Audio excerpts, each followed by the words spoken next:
He asked me if I wanted to live or do I want to die. And I couldn't answer him. I couldn't answer him. My name's Shawn Olson. My life of addiction has rewarded me with 8 DUIs and 14 felony convictions, all revolving around narcotics and criminal activity over the years, which resulted in about a decade of prison time and many numerous months of probation violations and parole violations over those years. What I thought was bringing me joy and happiness was really just wiping me out. But I was an addict, and everything seemed to hurt. But at least if I got high, I could quit hurting. But then I'd come down and I would be hurting. And it was just this revolving door of drug addiction and addiction of the criminal aspect, the criminal activity that went with it all. I was addicted to that too. I felt like the only thing I could do was go to prison to stay sober. I always stayed sober in prison, and I actually began to think that I had to be in prison if I wanted to stay sober. He started playing around with drugs at a fairly early age. He became addicted to methamphetamine. I had reached the lowest of my low, and I really did not want to live anymore. And I attempted to drink myself to death. His alcoholism continued, and he was in a terrible automobile accident. He was driving, and a friend of his was with him, and they went 150 feet endoed over a cliff out toward Larson Bay. I ended up in the hospital at a .414. This doctor at Providence had told me that this is the highest blood alcohol he'd ever seen. He asked me if I wanted to live or do I want to die. And I couldn't answer him. I couldn't answer him. I wanted to live, but I didn't want to deal with my problems. So he ended up a couple years in prison in Colorado, and that's when Shawn really started making a turnaround. My last prison sentence, my last drug use, my last drink, my first day of sobriety, that is when my life changed. And they did 6 months of intensive treatment, and I remember him calling me and saying, "Mom, I want this treatment, and I'm going to go. I want to be the very best in the whole program. I want to do the best that I can.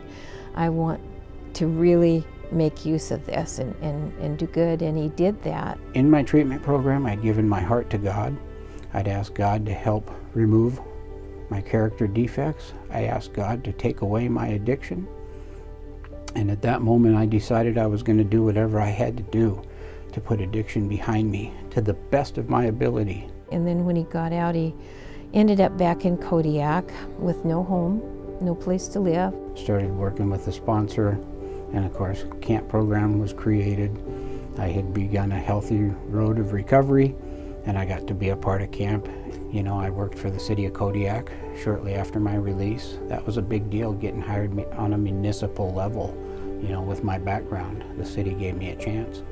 And I went from the city to working for the Coast Guard on base as a contractor. His whole life has changed. He lives for the Lord. He tries to give back to the community. He goes into the jails and talks to the men once a week on Sunday evening. Today, I can honestly say I don't have the words to express the happiness, the true peace, the complete joy that I get to experience in my day-to-day life. I have challenges just like everybody, but I know that all of my challenges, all of my problems, all of the circumstances of adversity that come my way, I am prepared to meet them toe-to-toe. And you know, waking up each day, not wondering if the warrant was going to get me today, if I was going to jail, if I was going to lose my place.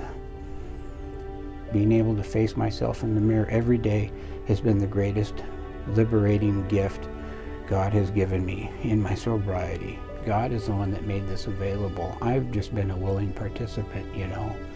But to be able to be a healthy husband was a victory. To be able to be a healthy parent to my 2 adult children was a victory.